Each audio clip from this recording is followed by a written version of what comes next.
रोशनी भरी है ये सुबह, चलो रात को अलविदा कह दिए, साथ जब हो सर्वश्री यारो फिक्र किस लिए। A very good morning to all of you.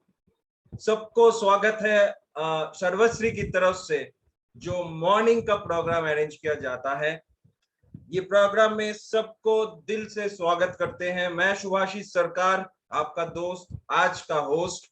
और आज का जो टॉपिक है माय डियर फ्रेंड्स, बहुत ही इंटरेस्टिंग एक टॉपिक के ऊपर आज बातचीत किया जाएगा। सो सबको फिर से once again a very good morning. बहुत सारे लोग अभी तक जुड़ गए हैं, जितने लोग नहीं जुड़े हैं उनके पास मैसेज फॉरवर्ड करने का जो रिस्पॉन्सिबिलिटी है वो भी हम लोगों का ही है। सो जल्दी से फोन उठाइए और सबके पास मैसेज पहुंचा दीजिए।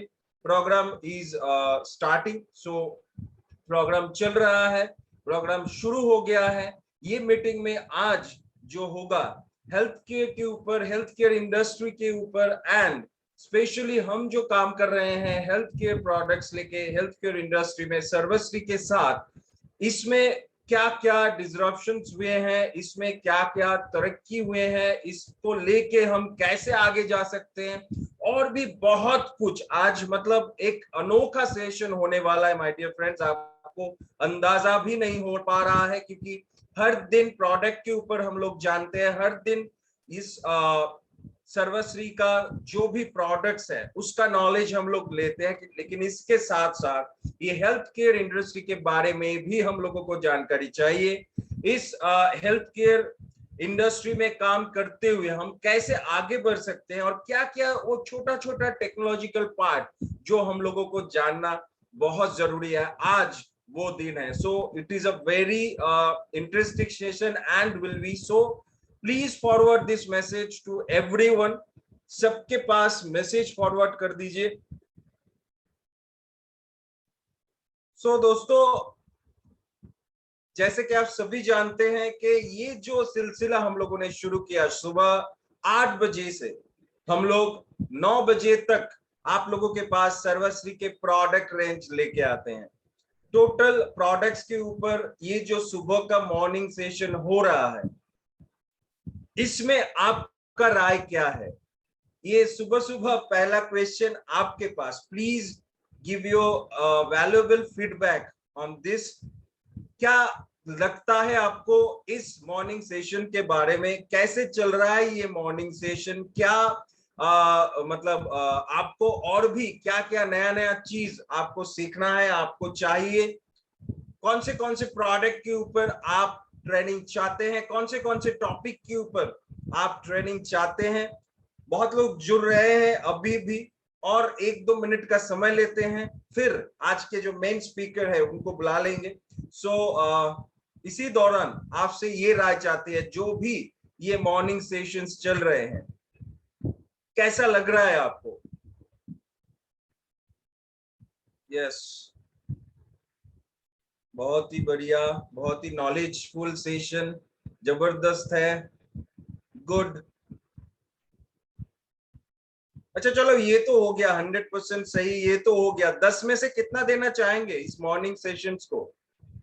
मंडे से फ्राइडे तक सुबह 8 बजे, 10 में 10, 10, 10, 10, 10, 10, 10।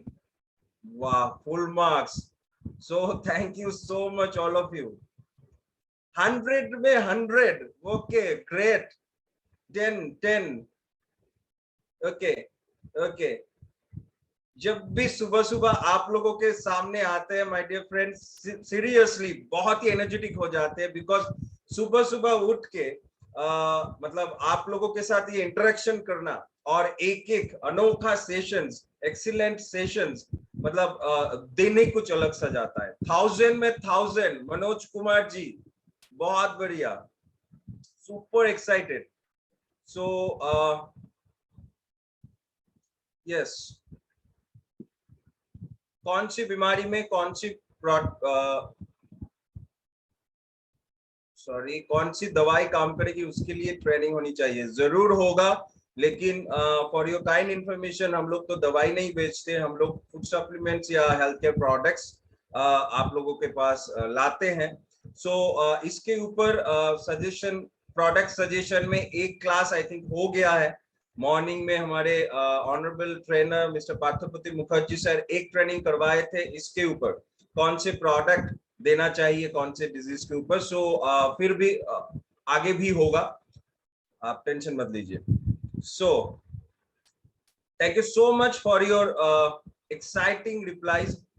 अभी सीधा सीधा समय जाया ना करते हुए स्पीकर को बुला लेते हैं, और आज का जो स्पीकर है और कोई नहीं है, इनको हम लोग हमेशा सुनते हैं बिजनेस के ऊपर, इनको हम लोग हमेशा सुनते हैं एनडीओ के ऊपर, नए डिस्ट्रीब्यूटर्स के ऊपर, या फिर बिजनेस रिलेटेड कुछ भी हो, मोटिवेशनल कुछ भी हो, सब इनके साथ परिचित है। पोस्टर भी आप लोगों के पास है। आज उनका एक नया रूप भी हम लोग देखेंगे, बिकॉज बहुत सालों से वो हेल्थ केयर इंडस्ट्री में काम कर रहे हैं, not a business personality, he is also a health care provider. Nutrigenomics के ऊपर इनका बहुत बड़ा रिसर्च वर्क रहा है, एंड बहुत दिनों से इन्होंने हेल्थ केयर इंडस्ट्री के ऊपर रिसर्च कर रहे हैं। So please help me welcome on this wonderful webinar our business coach, our healthcare expert, and overall Sarvasrika friend, philosopher, and guide, none other than Mr. Stan Serau, sir. Welcome to this wonderful webinar, sir, and over to you. Thank you Subhashish सरकार, आपके लिए बहुत बहुत धन्यवाद, बढ़िया introduction करने के लिए, बहुत एक अच्छे होस्ट बनने के लिए। और यहाँ पे इस वेबिनार में जितने भी लोग आज अब तक यहाँ पर लॉग इन किए हैं, आप सभी लोगों के लिए वेरी वेरी गुड मॉर्निंग, जय सर्वश्री एंड हार्दिक स्वागत इस वेबिनार के लिए।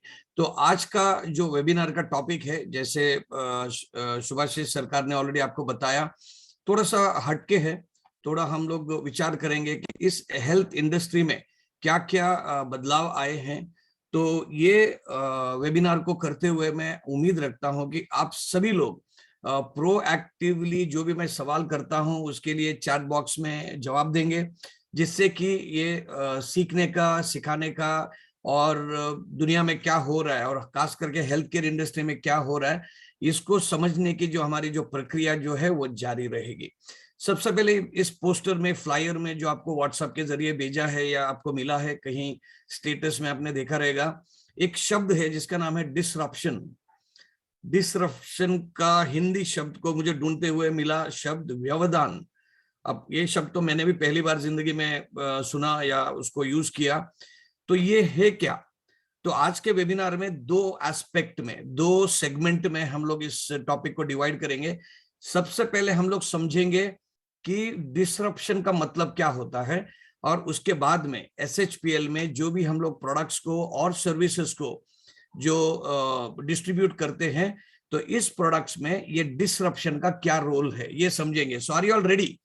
आई वांट टू गेट कि अगर आप रेडी हैं तो मुझे कुछ इंटरेक्शन चाहिए, चैट बॉक्स बज होना चाहिए, तब जाके ही मतलब फास्टेस्ट फिंगर्स फर्स्ट का जो अहमियत है वो पता चल जाएगा। मुझे पता चलेगा कि कितने लोग रियली जागे हैं, कि ऐसा नहीं है कि फिर भी बिस्तर में सोए हैं और जस्ट लॉग इन करके अपना मस्त नींद कंटिन्यू कर रहे हैं 8 साढ़े 8 बजे। ये नहीं चाहिए कि आप दोनों फिंगर्स, दोनों हाथ अपने फ्री रखिए, ईयरफोन, हेडफोन यूज कर लीजिए अगर आप मोबाइल में लॉग इन है। नहीं है तो डेफिनेटली आप दोनों हाथ को यूज कर सकते हैं, so that you are very very attentive. So that's a deal. Okay, so are you all ready? बहुत सारे लोगों ने लिखा यस। Okay, great. सो मुझे आपको कुछ जवाब देना है इस स्क्रीन को देखते हुए।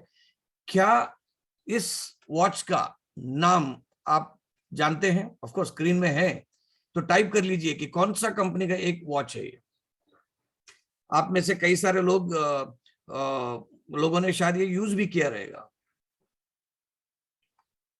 HMT एक आज कॉर्पोरेट दुनिया में एक एग्जाम्पल के तौर में पेश होता है, क्योंकि हिंदुस्तान मशीन टूल्स नामक इस कंपनी ने जो बहुत मशहूर अलग अलग टाइप के वॉचेस को मार्केट में पेश किया था। एक गवर्नमेंट, सेंट्रल गवर्नमेंट का अंडरटेकिंग था। हेवी एंड मेटल इंडस्ट्री के दौरान इस कंपनी में एक जाना माना नाम था रिस्ट वॉच के लिए। लेकिन क्योंकि उन्होंने अपने आप को अपग्रेड नहीं किया, क्योंकि उन्होंने टेक्नोलॉजी को अपग्रेड नहीं किया, क्योंकि उन्होंने कॉम्पिटिटर्स की मार्केट एनालिसिस नहीं की, इस कंपनी मार्केट से आउटडेटेड हो गई और मार्केट से बाहर हो गई। तो ऐसे आगे बढ़ते हैं। ये मोबाइल फोन्स, कई सारे लोगों ने इसी हैंडसेट से हो सकता है कि मोबाइल फोन की या स्मार्टफोन की जिंदगी स्टार्ट की थी। कौन सा मोबाइल फोन है ये? ठीक है, इसका नाम डेफिनेटली है स्क्रीन में, आप टाइप कर लीजिए so that I know that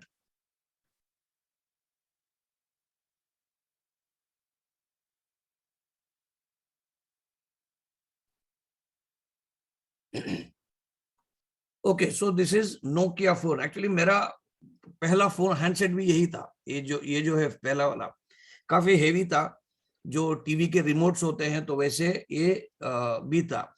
लेकिन इस कंपनी का भी मार्केट में आज बहुत ज्यादा नाम नहीं है। हालांकि उन्होंने कोशिश कर रहे हैं या कोशिश किया फिर से मार्केट में आने के लिए, लेकिन ये आउटडेटेड हो गए क्योंकि इन्होंने भी कॉम्पिटिटर एनालिसिस नहीं की। तो थर्ड आते हैं कि जो आपके हाथ में अभी जो भी मोबाइल फोन है, स्मार्टफोन है, उसमें कैमराज हैं। लेकिन एक जमाना था जहां पर कैमराज, मोबाइल कैमराज जब भी नहीं थे, ये हम लोग फिल्म्स यूज करते थे, रोल्स यूज करते थे और इसमें फोटोग्राफ्स लेते थे। कौन सा ये कंपनी है जो आप जानते हैं?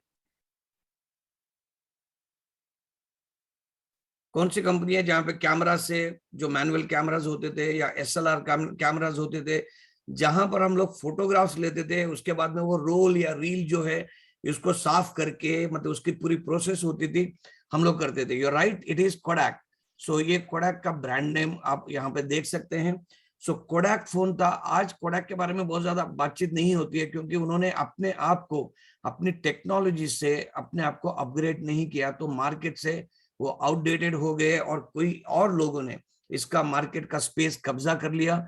और खास करके अभी जो स्मार्टफोन्स आए हैं, वो स्मार्ट इसके लिए कहे जाते हैं कि इसमें ना केवल mobile phones, data, library, calendar, clock, alarm, everything, बहुत सारी चीजें, हो सकता है कि 80-90 जो गैजेट्स हैं वो सभी इसमें शामिल है।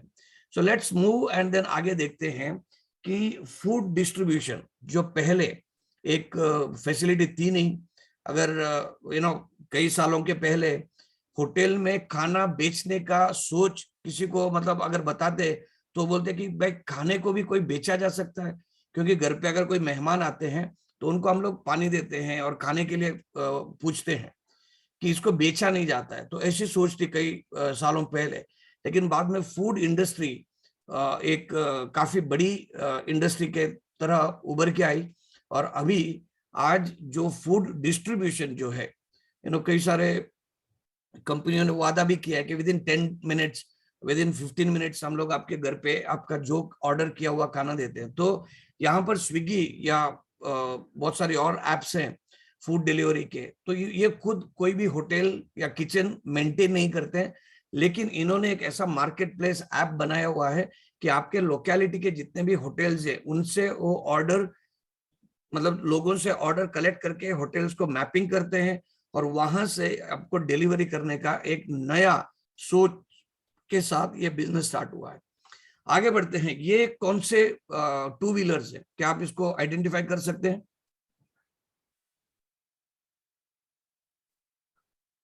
ये कौन से टू व्हीलर्स हैं? ये थोड़े कुछ हटके टू व्हीलर्स हैं, अभी मार्केट में आपको देखने के लिए भी मिलते हैं इलेक्ट्रिक, लेकिन वेस्पा नहीं है, ये इलेक्ट्रिक है। कौन से कंपनी का? Yes Surendra Sain, you right, these are electric bikes from Ola. तो ओला S1 के नाम से ऑलरेडी मार्केट में इसको आप देख सकते हैं। ये ऑलरेडी बुकिंग ऑन है, करीबन 1 लाख रुपए का है। सो इलेक्ट्रिक से चलने वाले ओला, तो यहाँ पे ये ओला जो है काफी कुछ डिसरप्शन लेके आएगा, काफी कुछ डिस्टरबेंस मार्केट में लेके आएगा, क्योंकि ये एक तो इलेक्ट्रिक में चलता है, इसमें फॉसिल ऑयल की जरूरत नहीं है, और दूसरी चीज ये है कि ये काफी मेंटेनेंस फ्री है, और इसमें आपको रोज बढ़ती हुई जो फ्यूल के दाम है इसके ऊपर आपको बहुत ज्यादा स्ट्रेस लेने की जरूरत नहीं है। थोड़ा सा आगे बढ़ते हैं और देखते हैं फोर व्हीलर्स को। 2004 में मैं पहली बार कोलकाता गया था, आज से करीबन 18 साल पहले, और मैं गया था एक्चुअली गोपाल सर को मिलने के लिए 2004 में। तो और मैं गया था ट्रेन में, तभी फ्लाइट में नहीं गया था। तो जैसे मैंने ट्रेन से उतरा तो ऐसी मुझे लाइन दिखाई दी, और इस एक कार में बैठ के मैं ऑफ कोर्स अपने होटल में गया था। तो मुझे बताइए इस कंपनी का नाम क्या है या ब्रांड का नाम क्या है?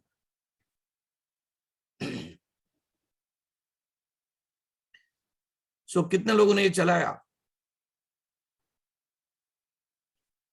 ओके, सो एम्बेसडर कार, सो हिंदुस्तान मोटर्स का एक कार था, वो काफी इंडियन रोड्स के लिए बनाया हुआ था क्योंकि उसका काफी बिल्ड अच्छा था। और जब मैं कभी ऐसे कार में अकेला बैठता हूँ तो मुझे गिल्टी फीलिंग हो जाता है कि भाई इतने बड़ी कार में बैठने की जरूरत नहीं है, क्योंकि अभी कार्स काफी कॉम्पैक्ट हुए हैं। तो ये कार भी अभी एक आध कोई गवर्नमेंट ऑफिशियल्स आपको चलाते हुए दिखेंगे। सो कंपनी का नाम है, this is not fiat, this is ambassador. So India की एक जमाने में पहचान थी कि भी ऑल ओवर इंडिया बहुत सारे कार्स बिकते थे, और अभी मेरे ख्याल से कोलकाता जैसे शहर में अभी भी एम्बेसडर कार चलते हैं। लेकिन अब ये आउटडेटेड हो गए, मार्केट से कोई इसको पसंद नहीं करता है क्योंकि लेटेस्ट ट्रेंड के हिसाब से ये चले नहीं है। सो दोस्तों, एक और मार्केट का ऐप आया हुआ है जो आपको पॉइंट ए से पॉइंट बी चलाता है विदाउट ओनिंग एनी कार। तो ये उबर हो सकता है या ओला हो सकता है। तो ऐसे बहुत सारे रेडियो टैक्सीज आए हुए हैं। तो इस सभी चीजों को अगर साथ में डालते हैं तो हमको क्या समझ में आ जाता है? समझ में ये आ जाता है कि बहुत सारा एक टेक्नोलॉजी में बदलाव आ रहा है, काफी सारे चेंजेस आ रहे हैं। और ये जो चेंजेस हैं, थोड़ा सा आगे बढ़ते हैं, हम लोग देखते हैं इस मशीन को, इस मशीन को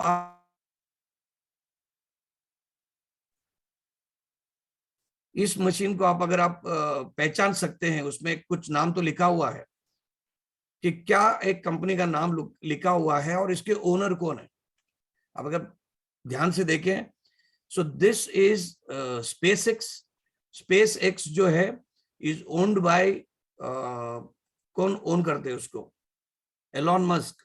तो एलॉन मस्क ओन करते हैं क्योंकि स्पेस एक्स एक रॉकेट बनाने वाली कंपनी है।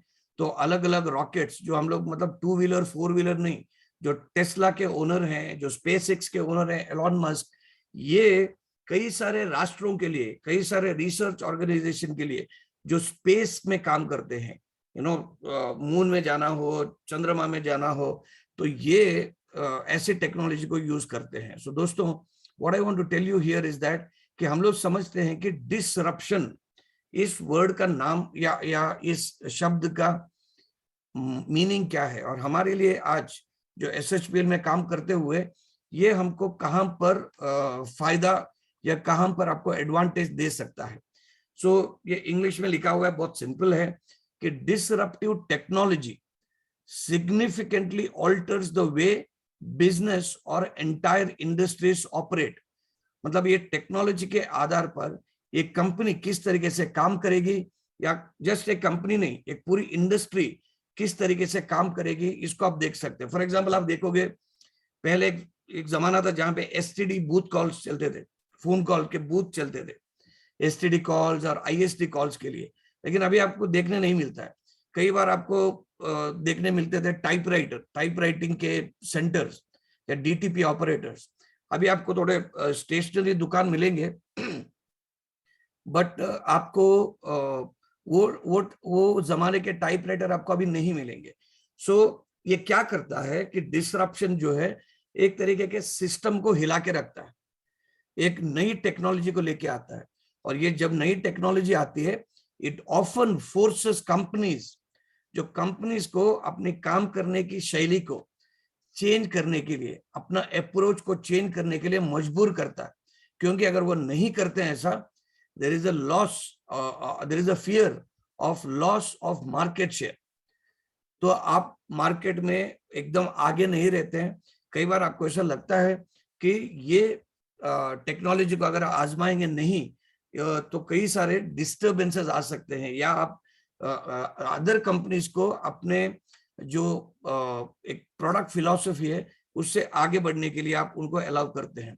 सो एक चार्ट है, यहाँ पर आप देखेंगे ये परफॉर्मेंस है कि क्या प्रोडक्ट्स के डिमांड रहते हैं और क्या टाइम के साथ इनका ग्रोथ होता है। तो अगर आप देखिए लो क्वालिटी के प्रोडक्ट्स तो उसका चार्ट अलग है, मीडियम क्वालिटी के प्रोडक्ट्स, उसका भी चार्ट थोड़ा सा ऊपर है लेकिन थोड़ा अलग है। हाई क्वालिटी के और मोस्ट डिमांडिंग प्रोडक्ट्स, ओके, इसका भी अलग है। Give me a second.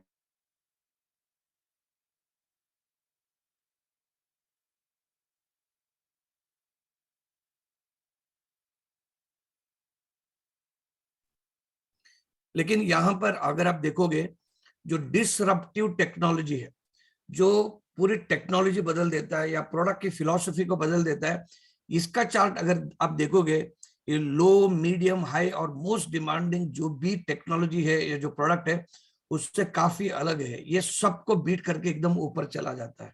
So that is the reason आज हर एक कंपनी में रिसर्च डेवलपमेंट टीम रहता है, हर एक कंपनी में इनोवेशन करने की जो मतलब एक टीम रहती है या एक प्रोजेक्ट वो करते हैं, तो वो कंफ्यूज्ड है। वो एक तरीके से काफी चैलेंजिंग सिचुएशन फेस करते हैं, क्योंकि आज आपको कोई भी एक पब्लिक को या कंज्यूमर नेटवर्क को उनके प्रॉब्लम्स को सॉल्व करने वाली कोई ऐसी टेक्नोलॉजी चाहिए। सो ये न्यू टेक्नोलॉजी बहुत सारी कंपनियां जो आपने देखा, एम्बेसडर हो, HMT हो, कोडैक हो, नोकिया हो, तो ऐसी बड़ी बड़ी कंपनियां जो वेल एस्टेब्लिश कंपनी थी, उनको भी हिला के रखते हैं, क्योंकि मार्केट में नयापन आता है, मार्केट में बहुत सारी नई टेक्नोलॉजीज आती हैं और अपने आप को अपग्रेड नहीं कर सकते हैं। तो इसके लिए आज हमारा सब्जेक्ट सेकंड सेगमेंट में अगर जाते हैं हम लोग, क्या ऐसी टेक्नोलॉजी या ऐसी सोच हेल्थ केयर इंडस्ट्री में भी आई है, कि या हम लोग अभी भी 2G या सेकेंड जनरेशन के मोबाइल फोन जैसे हेल्थ केयर इंडस्ट्री को भी वही तरीके से सोचते हैं।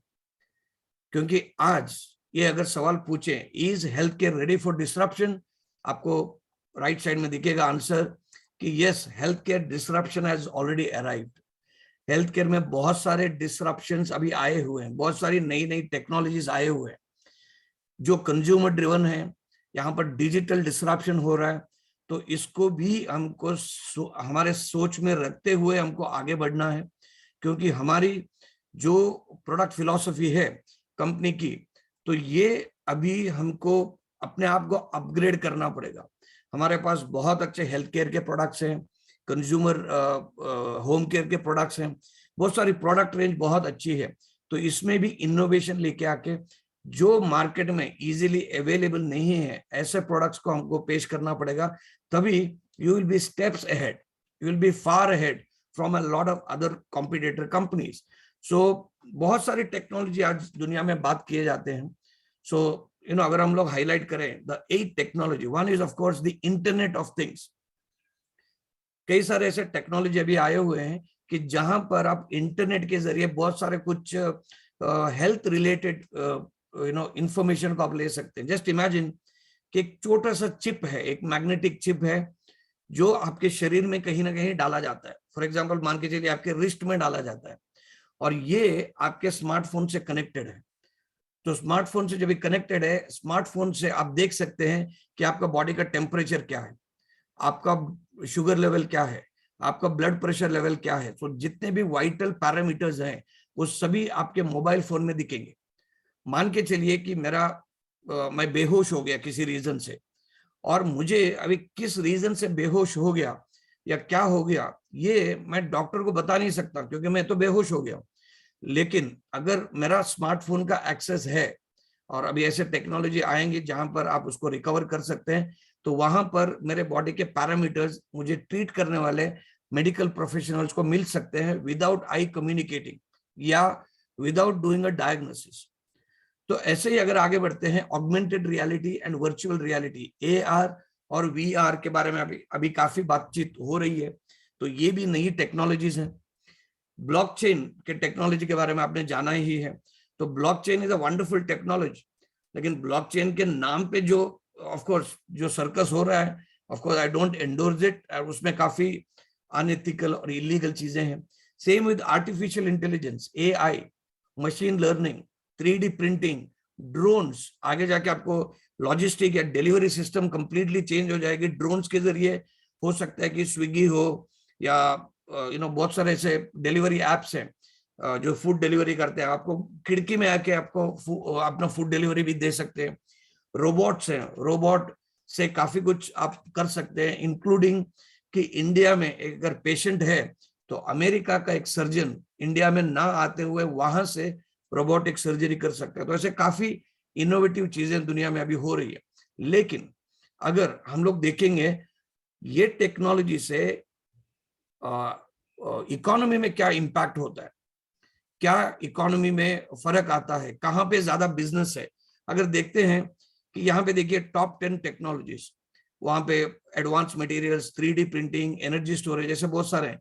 लेकिन 7th पोजीशन में एक जो चीज है जिसके तरफ मैं आपका ध्यान मतलब लेना चाहता हूं, वो है नेक्स्ट जनरेशन जीनोमिक्स। आपके जीन्स को लेके, आपके जेनेटिक मेकअप को लेके आपको सीक्वेंसिंग करना is going to be a $1 trillion industry in the next 3 years, 4 years. तो यहाँ पे आप देखते हैं कि of course at the top of the things internet of things भी है, ऑटोमेशन ऑफ नॉलेज वर्क है, मोबाइल इंटरनेट है। Automation of knowledge work is today everything is data, data matrix, information, आपको डेटा को मैनेज करना पड़ेगा, उसी से आपके बहुत सारे जो टेक्नोलॉजीज हैं, बिजनेसेस हैं, वो चेंज हो जाएंगे। सो हमारे लिए किस तरीके से वो रिलेवेंस करता है, इसके लिए फिर आते हैं फॉर एग्जांपल कि economic that which technologies will have the biggest impact on our day to day operations, हमारे इकोनॉमी, हमारी रेवेन्यू जनरेटिंग एक्टिविटीज। तो अगर देखते हैं blockchain is at the bottom with around 2% impact.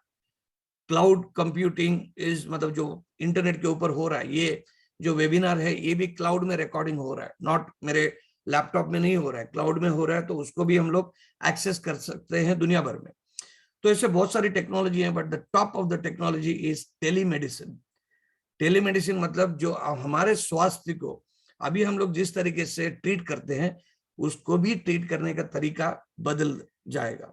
तो दोस्तों what I really want to say is that SHPL में हम लोगों को टेक्नोलॉजी को भी आजमाना पड़ेगा हमारे प्रोडक्ट के साथ। तो थोड़ा धीरे धीरे करेंगे, ऐसा जरूरी नहीं है कि हम लोग एकदम करेंगे, लेकिन इस दिशा में हम लोग डेफिनेटली आगे बढ़ेंगे। सो फ्रेंड्स, लास्ट 2 साल से जो लॉकडाउन चला है, तो वहां पे एक चीज के ऊपर हम लोगों ने बहुत ज्यादा मतलब सुना, समझा, और वो है इम्यून सिस्टम। ऐसा नहीं कि हम लोगों ने इसके पहले सुना नहीं था, हम लोगों ने सुना था। हमारी पढ़ाई करने के टाइम पे हम लोगों ने इम्यून सिस्टम के बारे में सुना था, लेकिन उसकी अहमियत को या उसकी इंपॉर्टेंस और सिग्निफिकेंस को लॉकडाउन में खूबी से समझा हम लोगों ने, बहुत मतलब गहराई से समझा, क्योंकि इसको ना होते हुए बहुत सारे लोगों ने अपनी जान गंवाई।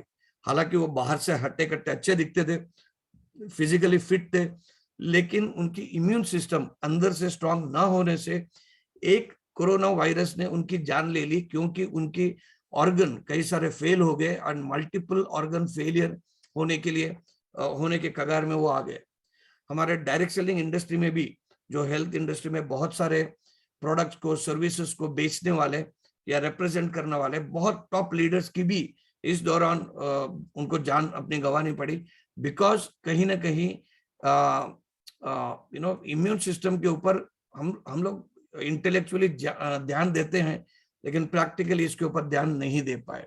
सो दोस्तों, एक छोटा सा इनसाइट है, अगर आपने कोविड-19 का वैक्सीन लिया हुआ है, अगर उसके बाद में आप एक्सरसाइज करते हो बहुत अच्छी तरीके से, तो हमारी इम्यूनिटी को बढ़ने की चांसेस ज्यादा है। ये एक रिसर्च पेपर जस्ट 3 दिन पहले, आप यहाँ पे अगर डेट देख सकते हैं, 31 मई 2022 को एक रिसर्च पेपर आ गया है।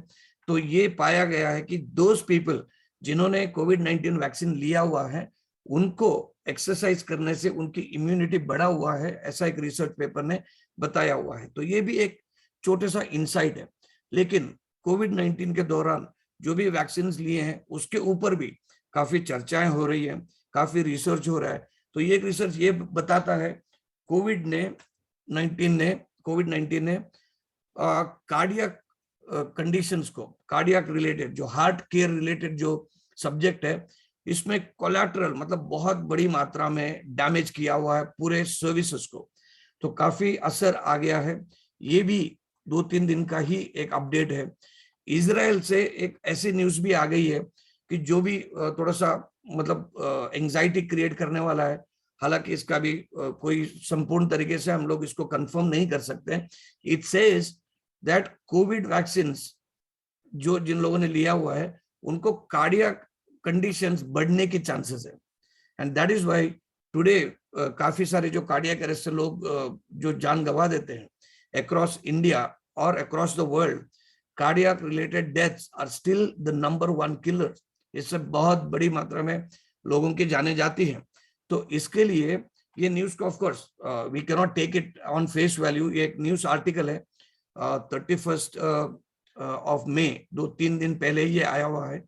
लेकिन इसका ऑफ कोर्स ये आर्टिकल किसी नॉन मेडिकल स्टाफ ने नहीं लिखा है, रिसर्चर्स ने लिखा हुआ है, तो इसका ऑफ कोर्स थोड़ा सा मतलब डिस्कस हम लोग कर सकते हैं, लेकिन we do not take a stand कि हम लोग इसको सच या सही बताते हैं। सो दोस्तों, यहाँ पे क्या रिलेवेंस है हम लोग बात करते हैं। 4 दिन पहले जब के जो कृष्ण कुमार कुन्नत है, जो कोलकाता में अपना कंसर्ट के दौरान जब उनको अनईजी महसूस होता है, वो अपने होटल में आते हैं, काफी उनको तकलीफें होती हैं और उसके बाद में वो एक तरीके से थ्रो अप करते हैं, वॉमिट करते हैं, उल्टी करते हैं, और उसके बाद में उनको अस्पताल लेके जाता है, and then he is declared dead because he had a massive cardiac arrest. तो इनकी एज है 53, और इस एज में अगर इंडिया की लाइफ स्पैन देखेंगे तो life span is around 70 years India की। ऑल ओवर द वर्ल्ड से भी थोड़ा हमारी मतलब उसके आसपास ही है, बट जो टॉप जो राष्ट्र हैं जहाँ पे हेल्थ सेक्टर बहुत अच्छा काम करता है, इंक्लूडिंग जापान, इटली, फ्रांस, ऐसे बहुत सारे देश हैं, मकाओ है, स्विट्जरलैंड है, तो देयर आर अराउंड 85 ईयर्स। तो 15 साल का गैप है, लेकिन इंडिया में 75 years is the life span, तो 70 ईयर्स सॉरी। तो 70 ईयर्स से अगर नीचे के लोग जिनकी मृत्यु हो जाती है उसको हम लोग कहते हैं कि अनटाइमली मौत, अनटाइमली एक मतलब डेथ हो जाती है, मतलब समय से पहले उनकी जिंदगी में एक जो आयु ऑन एन एवरेज थी उसके पहले उनकी मृत्यु हो गई। तो हम लोग आगे बढ़ते हैं, क्योंकि जब के हो या बहुत सारे ऐसे सेलिब्रिटीज हैं, उनका जब मृत्यु हो जाती है, इसके ऊपर काफी मीडिया में चर्चा होता है, काफी डिबेट्स होते हैं कि हेल्थ इंफ्रास्ट्रक्चर को लेके, हेल्थ की मतलब जो हमारी डाइट पैटर्न है या हमारी हेल्थ को ट्रीट करने की जो एक अप्रोच है, इसको लेके काफी चर्चाएं होती हैं। लेकिन मैं आपको और फोटोग्राफ्स दिखा दूंगा, बहुत सारी इमेजेस दिखा दूंगा, तो इनको भी कार्डियक अरेस्ट जैसे एक बीमारी ने ही उनकी जान ले ली थी, उनकी मृत्यु हो गई थी। तो ये है, आप अगर टीवी सीरियल्स देखते हैं, काफी जाना माना पहचाना एक चेहरा है। काफी इनकी एज थी, शी वाज 76, और ये 76 एज में वो जब भी कार्डियक अरेस्ट से उनकी मृत्यु हो जाती है, तो लोगों को ऐसा लगता है कि ठीक है, मतलब बहुत ज्यादा दुख नहीं होता है, कि उनको ऐसा लगता है कि उन्होंने अपनी जिंदगी जी हुई है, बिकॉज शी इज 76 ईयर। तो ऐसे बहुत सारे और लोग हैं जिनके मृत्यु जब होती है या हुई थी, तो लोग काफी मतलब मीडिया में इसका काफी हाईलाइट होता है। You know, the dancing queen Saroj Khan हो, शी वाज 71 ईयर्स। जो कविता में अगर आप इंटरेस्ट रखते हैं, एक सटायर या पोएट हैं, एक कवि हैं, Rahat Indori, he died of cardiac arrest at the age of 70। Mandira Bedi जो टीवी होस्ट रह चुके हैं, एंकर हैं, तो उनके husband Raj Kaushal died because of cardiac arrest at the age of 50। Okay, तो डाउन साउथ में, कर्नाटक में बहुत पॉपुलर एक्टर हैं लेट राजकुमार, उसके बेटे, छोटे बेटे हैं पुनीत राजकुमार, काफी फिलॉन्थ्रोपिक काम करते हैं, सोशली काफी प्रोएक्टिव हैं। तो उनकी जब भी लेट पार्टी के बाद में सुबह जिम में जब भी एक्टिविटी करते थे, एक्सरसाइज करते थे, तब जब भी मृत्यु हो गई, ही वाज जस्ट अराउंड 46। और मैंने उसके 2 दिन के बाद में वीडियोस देखे हैं, वहां के हॉस्पिटल में जो भी ओपीडीज थे, जो आउट पेशेंट्स के डिपार्टमेंट्स थे, वहां पर कार्डियक टेस्ट करने के लिए, कोलेस्ट्रॉल चेक करने के लिए लोगों की ऐसी भीड़ थी, ऐसा मानो ऐसा लग रहा था कि वो फिश मार्केट थी। तो मतलब सब्जी मंडी में जो भीड़ होती है, इस तरीके से भीड़ थी, क्योंकि लोग एक बार जाग जाते हैं। कि ये करते हैं कि चलो हमको भी अपना चेक करना है कि भाई किसी समय किसी को कुछ भी हो सकता है। सो लास्ट ईयर एक आपको ऐसी और न्यूज मिली थी, अब यहाँ पे देखोगे सिद्धार्थ शुक्ला की एज इज 40 ईयर्स और काफी फिटनेस फ्रीक थे। उन्होंने रात को कुछ अनइजीनेस होने का कुछ कंप्लेंट किया था और उसके बाद में the next day morning he was found dead in at his home. So ये भी एक दिल दहलाने वाली न्यूज थी। और उसके बाद में कर्नाटक में अगर फिर जाते हैं हम लोग, तो वहां पर कन्नड़ा एक्टर जो थे चिरंजीवी सर्जा इसका नाम था, he died at the age of 39। तो अगेन शॉक वेव्स पूरे इंडस्ट्री में, टॉलीवुड में, बॉलीवुड में, जो भी वुड्स हैं उसमें काफी ये न्यूज चला गया। ये केवल सिनेमा के लिए या टीवी और एक्टर्स के लिए नहीं है, even in the sports arena कौन इसको नहीं जानता है जो क्रिकेट के दीवाने हैं, तो डेफिनेटली जानते हैं। एक लेग स्पिनर का भगवान इसको माना जाता है, he is the magician of leg spin. तो Shane Warne died in Thailand with out of a massive cardiac arrest। तो यहाँ पे भी इनको कार्डियक अरेस्ट से मतलब उनकी मौत हो गई। बट अगर आप देखोगे इसकी एज 52 थी। लेकिन अगर आप नेक्स्ट अगर ये देखोगे, एक पुणे के खिलाड़ी हैं ग्राउंड में बैटिंग करते हुए, जो नॉन स्ट्राइकर एंड में थे, जब गेंदबाज बॉलिंग करने वाले थे तब वो कोलैप्स हो गए। And at the ground live match चल रहा था, उसका शूटिंग भी चल रहा था, मतलब लाइव टेलीकास्ट भी चल रहा था लोकल चैनल्स में, तो उनकी लाइव डेथ हो गई out of massive cardiac arrest. So ये है Babu Nalawade, he was 47 years. But गजब की बात ये है कि हमारे अंडर 19 क्रिकेट के captain Avi Barot, he is from Saurashtra Gujarat, तो उनकी कार्डियक अरेस्ट से मौत हो गई at the age of 19। So 19 is definitely untimely death. 30s में 40s में अगर होते हैं तो अभी ये फोटोग्राफ्स हैं जो ऐसे जाने माने लोगों के, जो हम लोग इनको जानते हैं, इनका फैन फॉलोइंग है, इनकी बेस है। लेकिन ये फुटबॉल ग्राउंड में भी ऐसा ही हुआ है। ये सभी खिलाड़ी जो हैं अलग अलग एज में, ऑफ कोर्स फुटबॉल के खिलाड़ी डेफिनेटली 35 या 40 एज के बिलो रहेंगे, तो इनकी भी डेथ हुई है बिकॉज ऑफ कार्डियक अरेस्ट। तो क्यों ये ऐसी बीमारी जो लोग पहले से डिटेक्ट नहीं कर पाते हैं, फॉर एग्जाम्पल डायबिटीज की अगर बात करते हैं, तो डायबिटीज डेफिनेटली एक ऐसी बीमारी है जिसके सिम्टम्स हमको बहुत सारे पता चल जाते हैं।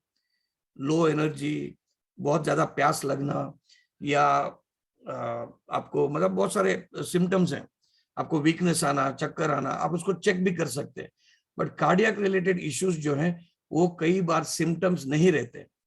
तो इंपॉर्टेंट चीज ये है कि कल का न्यूज जो जून 2 का है, जो के जब मतलब उनकी जब मृत्यु हो गई, तो जिसकी ऑटोप्सी करने वाले जो डॉक्टर हैं, इन्होंने ये कहा कि ही हैड मेजर ब्लॉक्स, उसके हार्ट में काफी सारे ब्लॉक्स थे और उनको पता ही नहीं था। एंड अगर सीपीआर जो कार्डियोपल्मोनरी एक जो चीज है जो आप देते हैं, तो उसको अगर आप देते हैं तो उसकी जान बचाई जा सकती थी। लेकिन ये नहीं हुआ बिकॉज ऑफ वेरियस रीजंस। इसके ऊपर हम लोग डिबेट कर सकते हैं, इग्नोरेंस हो सकता है या सिम्टम्स ना होने के रीजन हो सकते हैं। That's why these are called silent killers.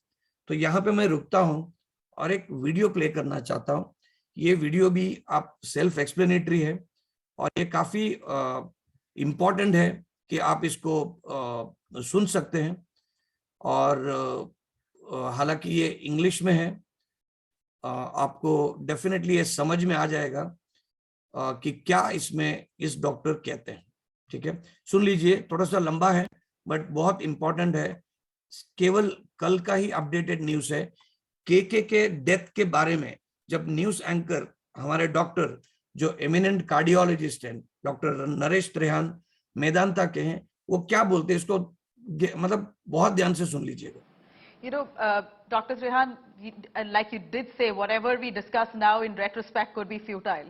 But the fact that he felt slightly uneasy, we hear contradictory reports saying that he went to the hotel and then that's where he threw up. He wasn't able to handle that sickness and then he collapsed. And that's when he was rushed to the hospital. Do you think there could have been error in judgment? Soon after the concert, he was feeling uneasy. He should have been taken to the hospital first. No. See, this is all a matter of spec.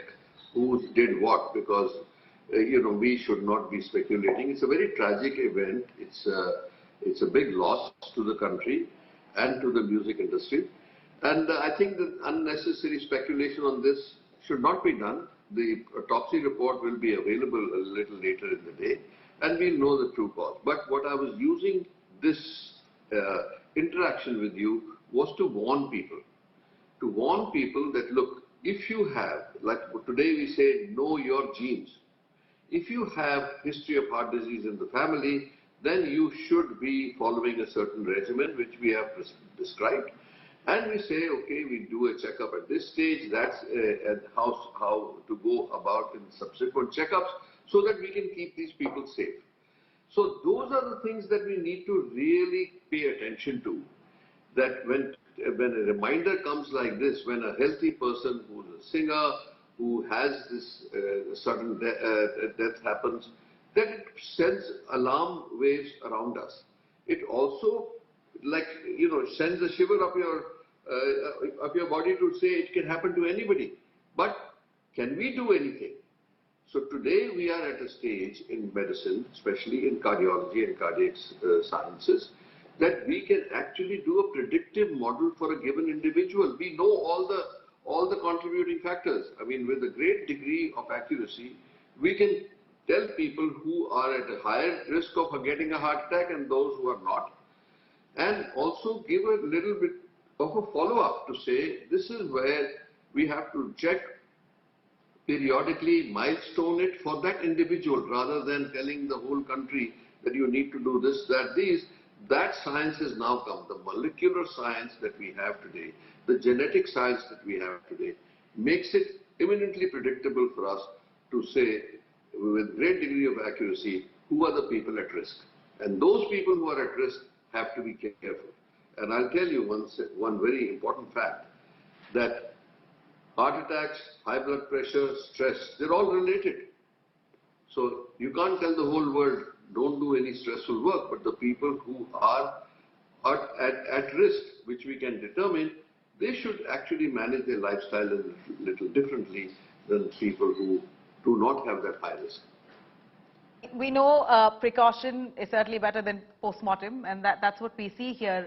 If he possibly had a history of heart disease, then that, or anyone for that matter, as per your words, must be slightly more careful. But what we're aghast here is that KK as a singer had a very clean, super clean lifestyle, never smoked, didn't drink. We hear that he never stayed up late, was not known for party life as such. And it's not like him singing at a concert was a new phenomenon for him. He's done this extensively over his 20-odd years of his career, and this certainly wasn't something that his body received a shock with. He carries out riyaz every day. He sings to high tunes and high pitch on a regular basis, records on a daily basis. So for a man who's singing as his daily routine, this comes as a shock. That's the point I'm making to you. That you can have silent heart disease developing inside you, which you don't know about. It can be detected with a great degree of success by the tests that we prescribe. So unless he had a regular checkup, which is very possible, I don't know what the history is, but what I'm saying, if you take this, loss as a communication to all the people who are actually listening to this, to say, please calibrate yourself as an individual. There are general rules and there are individual rules. So just because somebody is not drinking, not smoking, not doing any other indulgences, does not mean that they are not getting heart disease inside. Yes, smoking, drinking does contribute to development of heart disease. But like I said, anybody can get heart disease, so I'll give you a data on that. If you do not have any risk factors, in India, there is somewhere a chance around from 8 to 10% that you will get heart disease just by the makeup of our genes, our eating habits, our lifestyles. So all those things contribute to India's heart disease burden being at least 2 to 3 times that of the United States. Although the fact is that in the United States they abuse diet hugely. There is more obesity in the United States than there is in India. But we have a very sedentary lifestyle. We have a rich diet also. And we have a genetic propensity which is higher than most countries in the world. So given these 3 factors, we are at risk. Now you add another risk to that, there is known heart disease in your family, your chances of getting heart disease doubles. So that means you have to be that much more careful in monitoring your risk factors which you can control. There are many things we can control. Like we say, if you have a biochemical defect, like your cholesterol, all the other parameters that we measure can be controlled today. Stress busting can be done. We prescribe yoga is the best thing for you to incorporate in your life. Pranayam is very important, especially if you have a stressful life. Exercise is paramount. So if you do these things, that you can actually reverse some of the risk factors. And if that be so, you can also reduce the chances of getting a heart attack. So I am very clear in my communication that no speculation on what happened to KK. We will find out soon from the autopsy report. But as a general reminder to all of us that this tragedy is lurking, and many people have lost their lives to heart attacks and things like that, that we should pay attention. We should pay attention generally, and we should pay attention individually, because the genetic imprint will tell you where you are headed. So if you have heart disease, you know your chances of getting heart disease is double if your family has it. If you have diabetes in the family, again the chances of getting diabetes for the children is double. And if you have risk of both, that means you have a very high risk of developing heart disease. So I think that's the warning that I would like to give. And beyond that, I do not want to speculate on what happened. All right, so ये जो video है, ये video आपको YouTube में मिलेगा. Of course, I'll also send you the link at the end.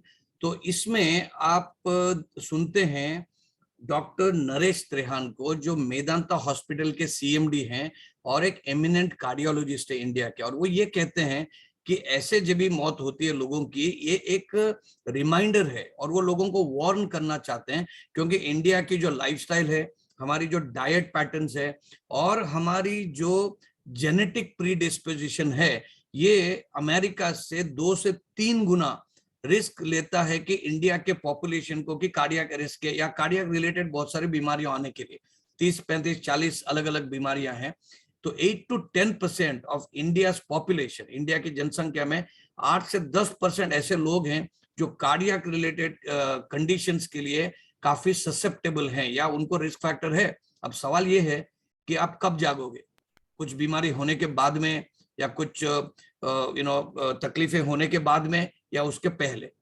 और यही है डिसरप्शन जिसको हमको समझना पड़ेगा, क्योंकि डॉक्टर त्रेहान बताते हैं, नरेश त्रेहान बताते हैं कि आज वो टेक्नोलॉजी है कि आप पता कर सकते हैं कि क्या आपके फैमिली में आपको उस तरीके से रिस्क है. अगर है, ये और एक फैक्टर है जिससे कि आपको रिस्क आ सकती है. तो इसके लिए आप हेलमेट तब पहने कि एक्सीडेंट होने के पहले. अगर एक्सीडेंट होने के बाद में आप सब लोगों को बोलोगे कि नहीं अभी से मैं हेलमेट पहनूंगा, तो इसका कोई मतलब नहीं है, क्योंकि आप सतर्क नहीं थे. सो दोस्तों आगे बढ़ते हैं एंड देखते हैं सिंपल चीजें जो हमको SHPL में ध्यान रखना पड़ेगा. और वो ये है कि आप अगर ये सोचते हैं कि कार्डियक अरेस्ट के लिए क्या क्या रीजंस हैं, खुश रहना, हैप्पी रहना और स्ट्रेस ना लेना भी कार्डियक अरेस्ट से बचाता है लोगों को. फॉर एग्जांपल यहाँ पे देखिए, ये बताता है, और ये कौन बताता है, मैं नहीं बताता, डॉक्टर ऋषिकेश शुमालकर जो इंटरवेंशनल कार्डियोलॉजिस्ट है, वो ये बताते हैं take control of your lifestyle habits.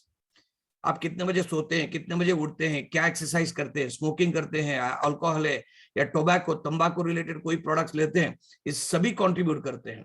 Motivate behavioural changes, आपके स्वभाव में परिवर्तन कर लीजिए, ये भी आपके हार्मोनल सिक्रेशन में चेंजेस करते हैं. Stay positive in a situation, कोई भी अगर एक क्राइसिस आ गया, तकलीफ आ गई, पॉजिटिव रहें, ज्यादा स्ट्रेस ना लें.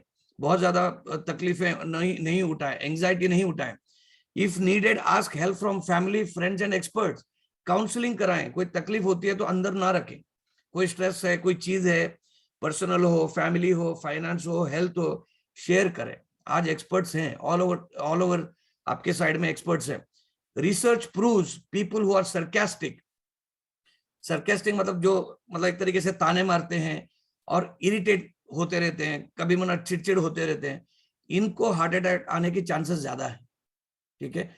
ऑप्टिमिस्टिक पीपल, जो आशावादी लोग हैं, निराशावादी नहीं, जो आशावादी लोग हैं, कोई भी क्राइसिस भी रहते हैं जिंदगी में फिर भी हंसने का हिम्मत रखते हैं, तो ये लोगों को भी हार्ट अटैक आने की संभावना कम है।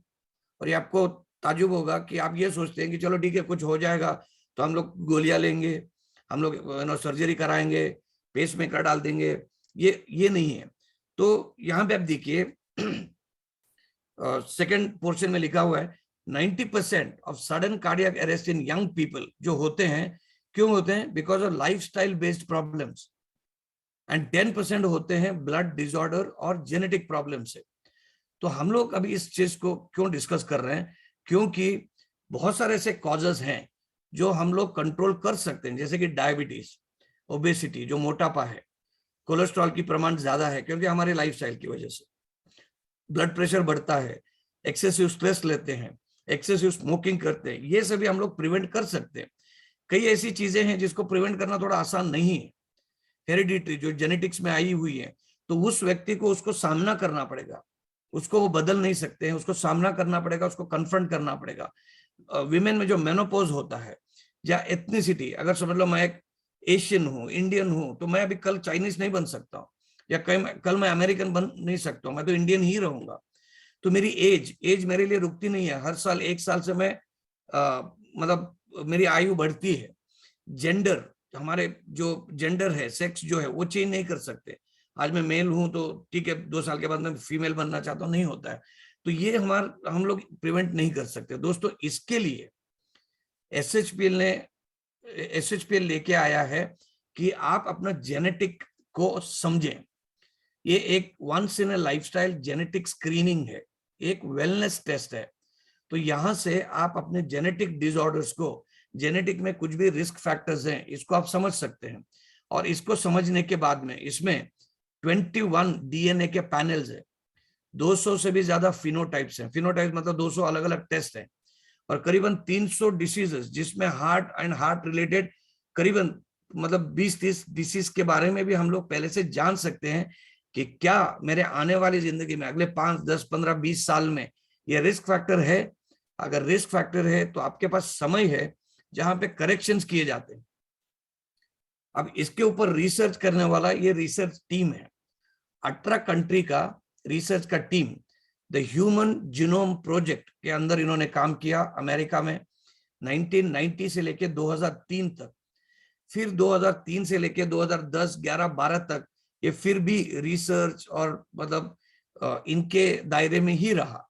लेकिन 2012 से लेके ये पब्लिक डोमेन में आ गया कि ऐसे टेस्ट आप कंज्यूमर्स को दे सकते हैं, जिससे कंज्यूमर पता कर सकते हैं कि मुझे मेरी लाइफ में क्या स्ट्रेंथ्स है, मेरी क्या मतलब खूबियां हैं मेरे में, और क्या मेरी वीकनेसेस है, क्या कमजोरियां हैं, जिसको मैं पहले से समझूं और उसके ऊपर काम करूं। तो आप देखेंगे हर एक व्यक्ति का या हर एक लिविंग ऑर्गेनिज्म का एक जेनेटिक मेकअप होता है। ठीक है, ये ह्यूमन बीइंग से कितने परसेंटेज मिलजुलता है। प्लांट जो है, जो भी ऑर्गेनिज्म है, वो भी जीते हैं, उनका भी जन्म और मृत्यु होती है, तो वो 18% से है। ईस्ट जो है ये 26% ह्यूमन के जेनेटिक्स से मिलजुलता है। फ्रूट फ्लाई है, एक तरीके का एक कीड़ा है, ये फ्लाई है, तो ये 44% है। लेकिन माउस जो है, जो चूहा है, ये 92% है। तो इसके लिए जो भी मेडिसिन के जो मतलब बोलते हैं ना, क्या बोलते हैं उसको, पिगी बैंक, मतलब गिनी पिग बोलते हैं, गिनी पिग्स। तो इसको बनाते हैं क्योंकि इसके ऊपर एक्सपेरिमेंट करते हैं, क्योंकि यहाँ पे प्रूवन हो गया तो इंसान के ऊपर इसको एक्सपेरिमेंट किया जाता है। तो चिंपांजी जो है वो 98% ह्यूमन बीइंग से मिलजुलते हैं। लेकिन एक इंसान दूसरे इंसान से 99.9% मिलजुलता है, 0.1% का डिफरेंस है, लेकिन वो 0.1% का डिफरेंस बहुत कुछ बताता है। तो इसके लिए अगर आप once in a lifetime का जेनेटिक टेस्टिंग करेंगे, ये जेनेटिक टेस्टिंग करने के बाद में क्या क्या रिस्क फैक्टर्स है इसको पहले से पता कर सकते हैं। आप देखिए सौरव गांगुली, इन्होंने भी, इनको भी कार्डियक का इश्यूज हुआ था, लेकिन उनको मैसिव कार्डियक अरेस्ट नहीं हुआ था, उनको हार्ट अटैक का प्रॉब्लम हुआ था। हार्ट अटैक अलग है, मैसिव कार्डियक अरेस्ट अलग है।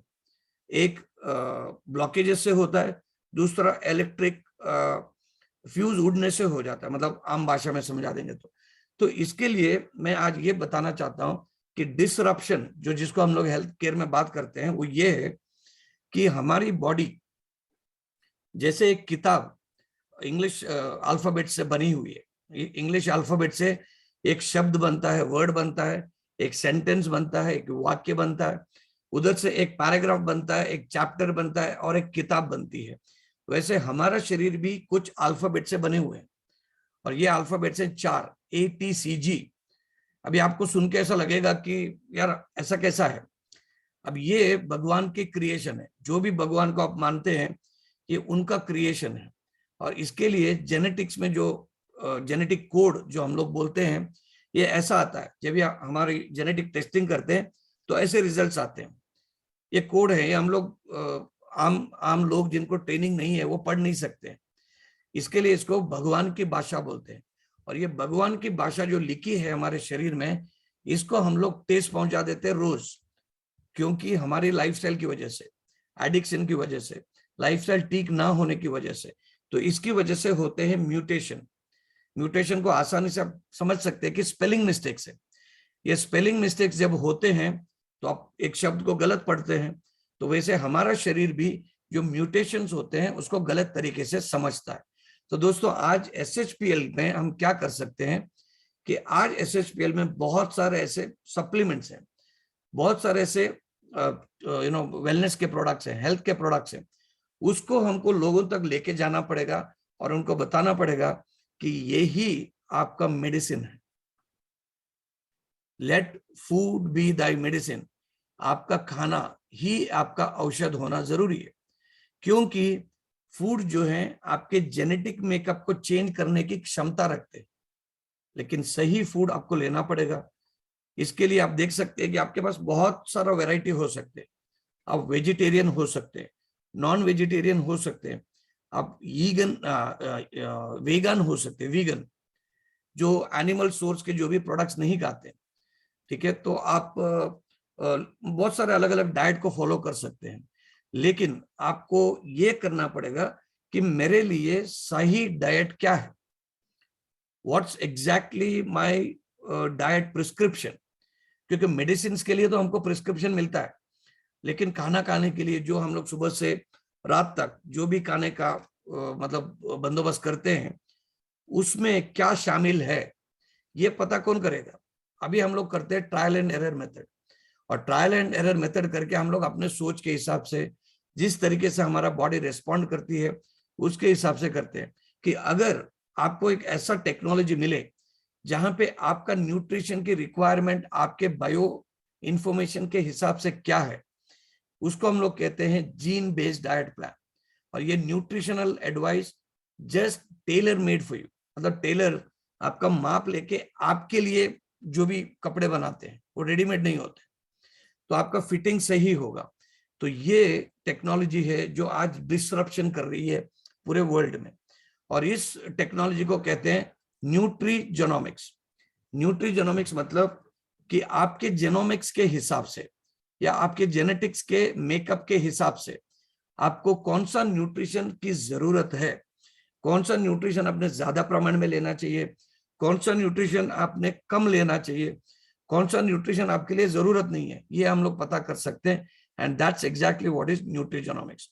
सो न्यूट्रीजेनोमिक्स के आधार पर अभी जो भी न्यूट्रिशन हम लोग लेते हैं वो है पर्सनलाइज्ड न्यूट्रिशन।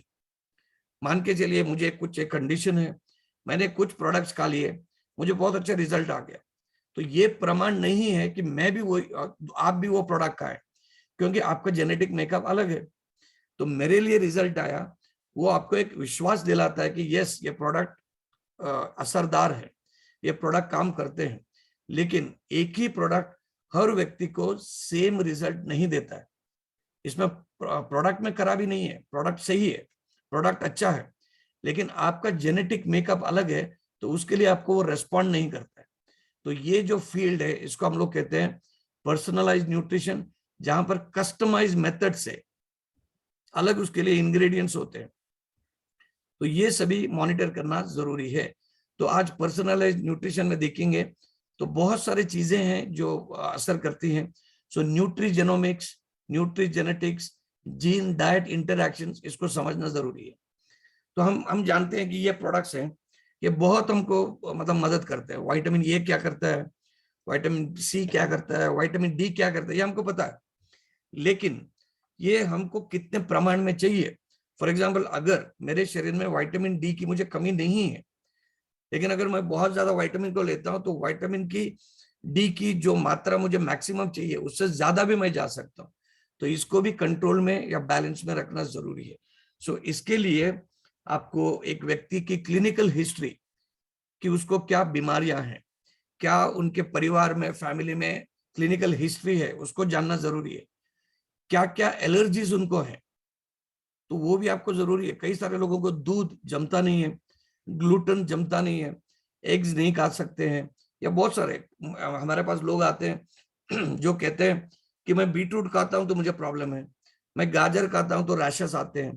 तो ये फूड एलर्जी को समझना पड़ेगा, उनको कहाँ कहाँ सेंसिटाइजेशन प्रोफाइल है, ये समझना पड़ेगा। क्या उनकी क्षमता है जिसको वो अपने शरीर में पचा सकते हैं या डाइजेस्ट कर सकते हैं, क्या थ्रेशोल्ड है, क्या उनकी डाइटरी हैबिट्स एंड प्रेफरेंसेस है। क्योंकि जो डाइट्स पंजाब में खाते हैं वो बंगाल में नहीं खाते हैं, जो बंगाल में खाते हैं वो केरल में नहीं खाते। तो क्या फिजिकल एक्टिविटी करते हैं, इसको साइंटिफिकली एनालाइज करना पड़ेगा, और यही काम करते हैं जीनोमैक्स में।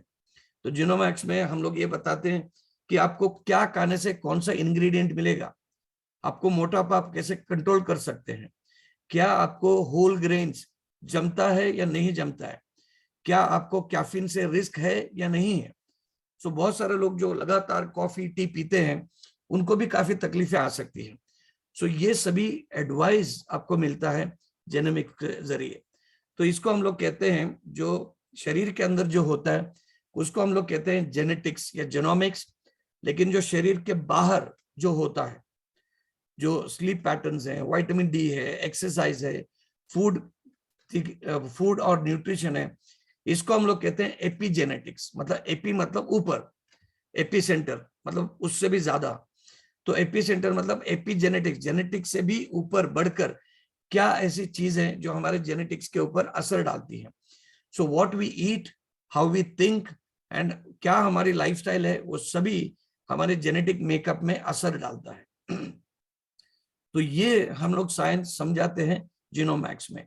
तो इसके लिए काफी जो फॉर एग्जांपल असाई बेरी है, या वाटरमेलन है, या क्लोरोफिल है, तो ये कितनी मात्रा में लेना चाहिए, और इसका असर आपके शरीर में, आपके टीम मेंबर्स के नहीं, आपके माता पिता के नहीं, या आपके टीम लीडर्स के नहीं, लाइन ऑफ स्पॉन्सरशिप के नहीं, आपके शरीर में क्या होता है, ये समझना बहुत जरूरी है।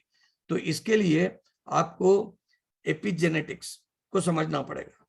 बहुत सारी बड़ी बड़ी बीमारियां, फॉर एग्जांपल कैंसर जैसी बीमारियां जो मेडिकली ट्रीट नहीं हुई हैं या उसका रिवर्सल नहीं हुआ है, वो खाने से हुआ है, डाइट से हुआ है, फूड से हुआ है और सप्लीमेंट से हुआ है। तो इसके लिए दोस्तों, ह्यूमन एपिजेनेटिक्स, ये साइंस कैसे वर्क करता है, इसके ऊपर हम लोग आगे भी साइंटिफिक सिंपोजियम्स हम लोग करेंगे। लेकिन SHPL के पास बहुत ज्यादा वेलनेस प्रोडक्ट्स है, ये हम लोगों को सही तरीके से दे सकते हैं कि अगर उनका जेनेटिक सीक्वेंसिंग हो तो। आपको ये जान के थोड़ा सा सरप्राइज होगा कि योर हेल्थ डिपेंड्स ऑन कि आपके दादी ने, दादा ने क्या खाया हुआ है। You are what your grandparents ate. तो उन्होंने 70 साल, 100 साल, 150 साल पहले क्या उनकी फूड हैबिट थी, उसके बेस पर आपके जीन्स बने हुए हैं। तो ये भी आपको ये साइंस मिल जाएगा। सो पर्सनलाइज्ड डाइट काफी बड़ी प्रमाण में आज ग्रो हो रहा है। तो whether it is vegetables, fresh fruit, low fat के प्रोटीन्स या whole grain cereals, good fats या ट्रीट दैट यू लव, इसमें कुछ भी हो सकता है। तो ये भी बहुत तेजी से बढ़ रहा है। तो पर्सनलाइज्ड न्यूट्रिशन के ऊपर हमारा ध्यान होना जरूरी है। तो आपके टीम में या आपके सर्कल ऑफ इन्फ्लुएंस में जितने भी लोग हेल्थ कॉन्शियस हैं, उनको आप ये ब्लैक बॉक्स दीजिएगा और कहिएगा कि आपके जिंदगी में जो अभी कुछ भी हेल्थ कंडीशंस हैं, उसके रूट कॉज क्या है उसको पता करने का, और आगे क्या क्या बीमारियां आ सकती है वो रिस्क फैक्टर को पता करने के लिए हमारे पास एक टेक्नोलॉजी है, एंड दैट इज जीनोमैक्स। और इसके सॉल्यूशंस क्या है? Food and lifestyle. Food be the medicine, यही हमारा फूड है जो हम लोग कंपनी में प्रोवाइड करते हैं। तो ये आप किट पर परचेज कर सकते हैं, आपको डिलीवरी आ जाती है। उसके बाद में आप सैंपल, सलाइवा सैंपल देने के वीडियोस देख सकते हैं। उसके बाद में आपको रिपोर्ट आता है 21 वर्किंग डेज के बाद में।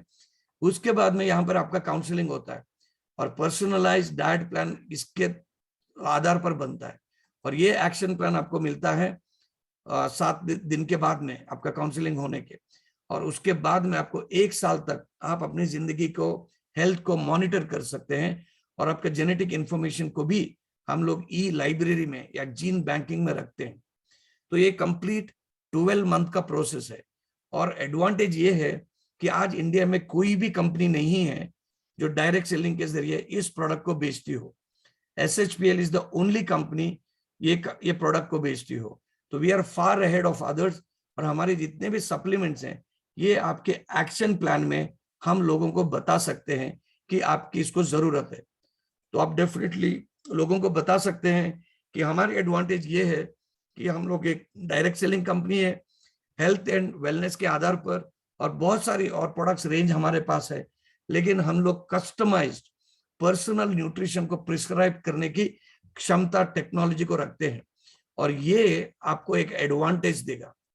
ये साइंस को आपको समझना पड़ेगा, क्योंकि आप आंख बंद करके कंपनी के बहुत अच्छे प्रोडक्ट्स ले सकते हैं, लेकिन अगर इसका साइंटिफिक एविडेंस के साथ अगर आप इसको देखते हैं तो आपको समझ में आएगा कि you don't need a doctor. आपको बड़ी बड़ी बीमारी आने से आप रोक सकते हैं अपने आप को।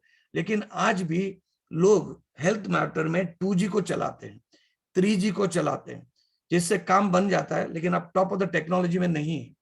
तो ये जो टेक्नोलॉजी है जीनोमैक्स जो है, विच इज 5G, समय से पहले हम लोग इसको इंट्रोड्यूस किए हैं। और इसको बैकिंग करने के लिए of course there is Velocity Genetics. So Velocity Genetics जो है एस्टैब्लिश्ड इन 2016-17 में हम लोगों ने काम स्टार्ट किया था। और यहाँ पर we also have Vignette. Vignette is Velocity Institute of Genomics, Nutrition and Entrepreneurship Training. इसमें हम लोग ये ट्रेनिंग देते हैं। अगर इसको सही तरीके से समझेंगे तो आपकी जो प्रोडक्ट को लोगों को पेश करने की जो स्टाइल है या जो पिच है वो कंप्लीटली चेंज हो जाएगा, और लोग आपसे प्रोडक्ट ना लें ये पॉसिबल ही नहीं है। तो डेफिनेटली वो प्रोडक्ट लेंगे। तो इसके लिए ये हमारा कंपनी का मैनेजमेंट है। तो SHPL के साथ मिलके जॉइंटली ये प्रोडक्ट हम लोग पेश कर रहे हैं exclusively for SHPL clients and SHPL के साथ जो जुड़ते हैं। ये हमारे जेनेटिक काउंसलर्स हैं। आप देखेंगे रिद्धि मैडम ऑलरेडी न्यूट्रिशन के बारे में ट्रेनिंग करती है। रीना मैडम भी ने भी एक सेशन लिया था, वो आगे भी हमारे से बात करेंगे।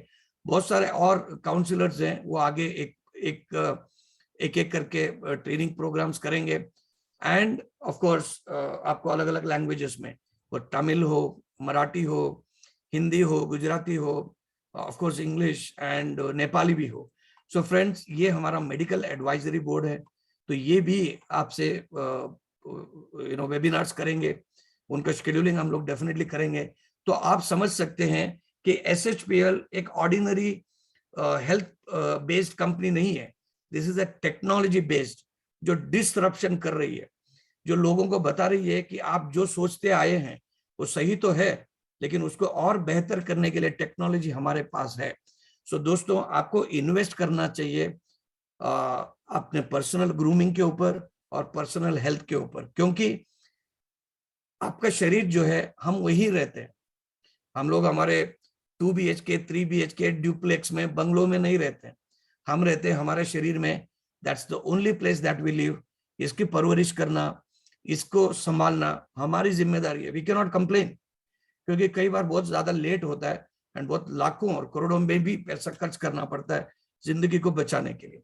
सो दोस्तों, with this I close and I want to remind you that the next webinar is on Saturday. Of course जो टेक्नोलॉजी है दैट इज द फ्यूचर, तो ये फ्यूचर हम लोग अभी से लोगों को बता रहे हैं। So that is the advantage. So that's the disruption. So the next webinar is on Saturday 8 o'clock, and you will hear Mr. Ramanjit Singh Kukreja, जो एक यूनिवर्सल क्राउन एम्बेसडर है।